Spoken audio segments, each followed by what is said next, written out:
It's a beautiful cool morning out here today. It makes a change from it being stifling hot.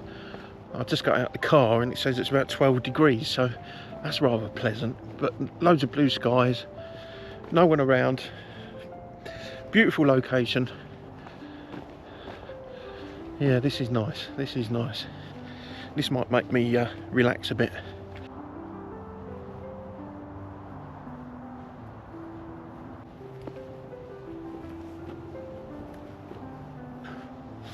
Yeah, I'm just on a walk to Minsden Chapel again.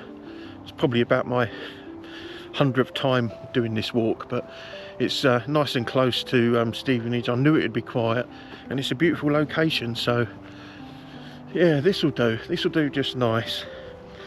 Let me have a bit of an amble and do some waffling on this thing.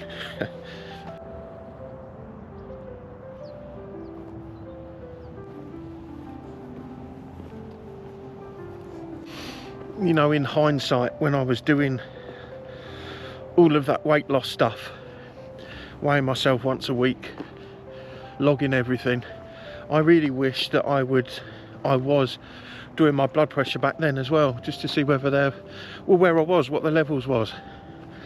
I knew it was always borderline high, I think the doctor told me last time I had it done, but I really wish I'd kept an eye on it, just to see what differences, you know, would have been made.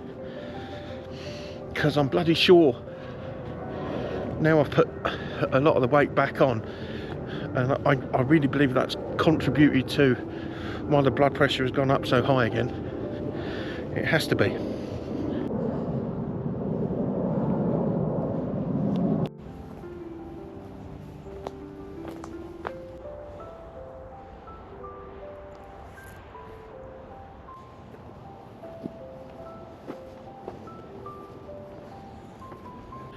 Anyway, let's start from the beginning of how I realised the blood pressure was high.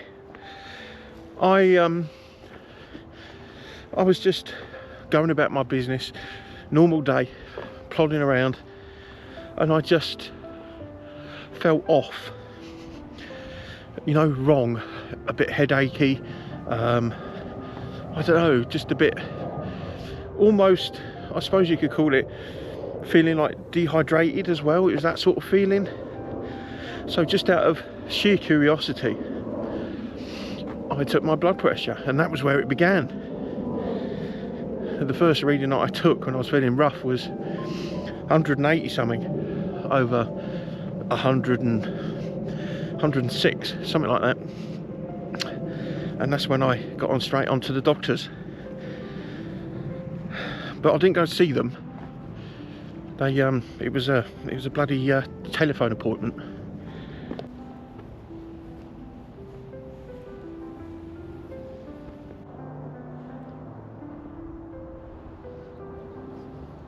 So anyway, on the telephone appointment, I read out the readings to him, and then he said to me, "Go straight to the chemist, go and get these pills." And I think I got them the morning after, because by the time I got there the chemist was shut. So that's what I did. And then 2 weeks after that, I had to go and have a blood test, because apparently some blood pressure medications can play a bit of havoc with your kidneys, so they want to check your kidney function. So I went and had that. The results for that are on my NHS app now, but you need to communicate with a doctor to find out whether there's an issue or not. I mean, it's all numbers and bits and pieces. It does say at the top of the page normal, but then on other results I've had it says normal, but further advice needs to be given. Do you know what I mean? So I'm waiting for another phone call from the doctor about that. So yeah, blood test done, on the medication. I've got to take in a urine sample as well. I will do that, probably do that tomorrow. Yeah, and we're about, it's 4 or 5 weeks in now, and like I say, the blood pressure at the minute is still as high as it was initially when I started taking the Ramipril, it was going down. You know, after a couple of hours of taking the meds, it was dropping down quite a bit. But then it's like it's backed off, and I don't know whether that's because of the change of brands or do I just need more.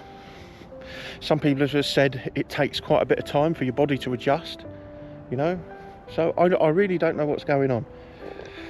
All I know is I'm right on the verge of panic, and doing this sort of thing is the only thing that seems to calm me down at the minute. But as soon as I wake up in the morning, especially yesterday and today, it was like, fucking hell, you know, what's going on?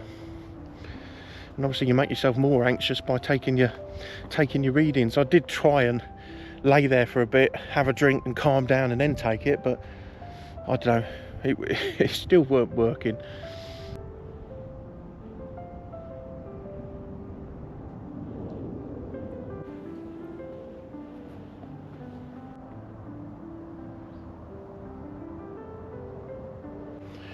Now let's talk about other lifestyle factors that could be a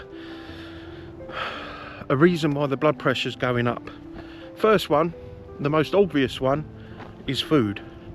Now, obviously, as you know, I have been on a diet, but I skipped that really bad. I got off it. I don't know, it's like I went back to my old ways. And I can't justify doing that at all. It was wrong, you know. I was quite happy plodding along on a chicken and broccoli diet, and it was working for me, and I had good fucking results, and people were saying, oh, you've lost some weight, and that was great, that was fab. I started to feel good, a lot more energy, you know, making the final video on that, you know, revealing the weight from where I was at nearly 26 stone down to 19.8, I think I got down to, which is still fucking heavy, don't get me wrong, but that was good for me, you know what I mean? I was really proud of what I'd achieved in a reasonable amount of time. So I was feeling good, but then things dwindled, you know, and I don't know why, you know. I had the odd burger here and there, and then you know, a steak or whatever, but then it become more, you know. It's like, oh fuck it, I'm just going to eat this, and I don't know, it's like I was completely oblivious to what I was doing, and that's terrible, you know. After all that hard work that I did, I'm almost back to square one. I mean, I don't know how much I weigh at the minute. I'm too scared to get on them scales, I ain't gonna lie. That's fucking, the thought of it turns my stomach bad, do you know what I mean? But I know I've got bigger, clothes are tighter, I can see it in my face and the way I feel, and you know, and I've only got myself to blame. So I'm really pissed about that, really pissed off about the fact that I just got back into my old ways after doing so well for so fucking long. Anyway, that's the first reason why I think the blood pressure is right up there. The next reason, like I said yesterday, is definitely 100% down to stress. I've always been a stressed person, you know, for as far back as I can remember. Probably when I entered my adult life, you know what I mean? I think that was where it probably first began for me, you know. And alongside the stress was anger and upset. It was all of your negative feelings. It was very hard to let go of your anger and your anxieties and your stress. It really was, you know. I couldn't just relax at all. I've always found it very hard to relax. No matter how hard I try, I can't just put my feet up, calm myself down, and, you know, just enjoy it, just plod through life. That's just not me. It was always anxiety, always.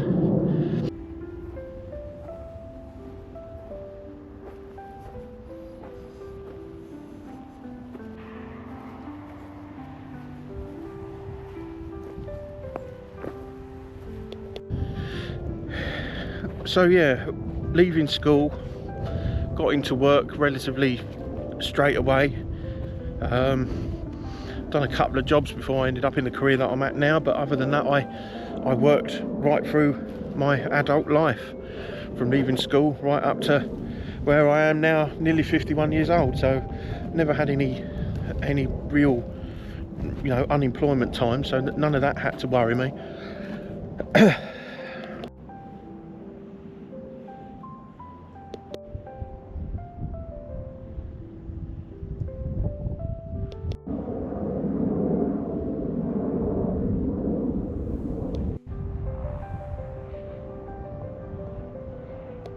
I'm also one of these people that thinks the worst. I catastrophize. I always think the worst of a bad situation, you know. The worst thing's gonna happen all the time. Anything, whether it's a car breaking down, my health, or I don't know, whatever, you know, it's always going to be that negative thing all the fucking time. I can never think, you know, think positive, and I don't like it.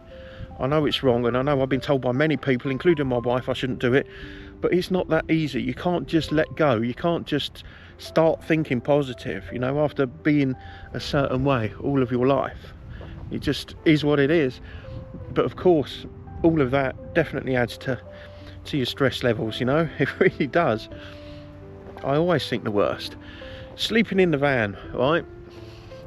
Campsite's not so bad. Sleeping in the van, that comes with its level of fear as well, because every noise, creak, wind, bit, you know, anything, it's like you're always thinking that there's someone outside your van, someone that's gonna, you know, break in or attack. Obviously that's heightened with me because of what happened when I was attacked in my little van inside a garage. A story I'm not going to get into, but yeah, I had a bad experience, and that puts a level of fear inside you, which is awful. I mean, you're sort of conditioned, aren't you, from things that happen to you. Your experiences, they make you think differently or prepare yourself for that eventuality, and that's what I've become. Sleeping in the van, I'm like I'm on alert, ready to take action if something bad was going to happen, you know. And being like that is very hard to relax.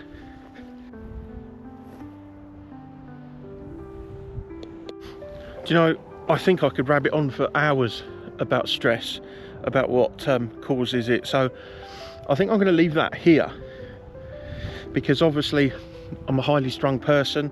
A lot of things stress me out, a lot of things are worrisome. They've also, on the end of that, there's a lot of bad things that have happened with other people that have bothered me.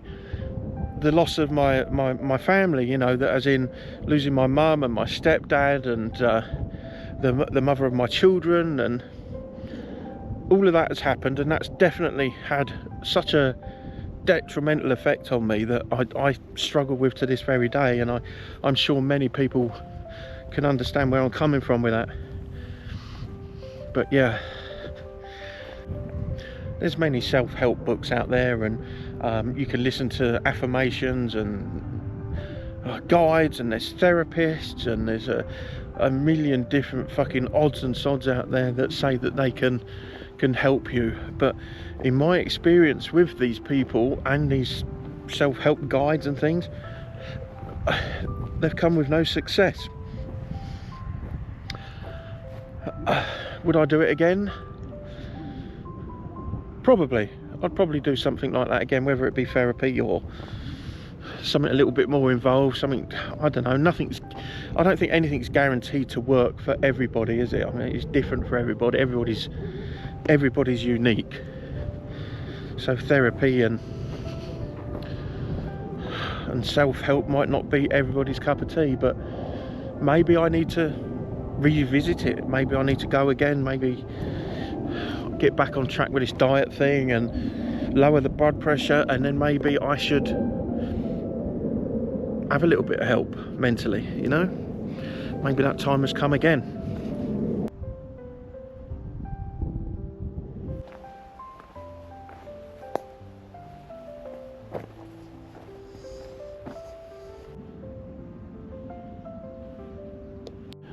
I think another change that I'm going to have to make is the alcohol consumption. It was getting rather high at one point. I was drinking every night. It was the only thing that would kind of make me relax a bit, you know. But luckily, for about, well, since I started taking this blood pressure thing, I haven't really drunk. Well, I haven't drunk actually. All I had the other night was lemonade, a lager shandy. That was it. There's no Jack Daniels or spirits or anything anymore. Right, so I'm back at the car now, as you can see, and I've just taken my blood pressure. Bear in mind, I've literally just got in, okay, and I just paused the workout on my watch, And the blood pressure, right, let me show you. Let's see.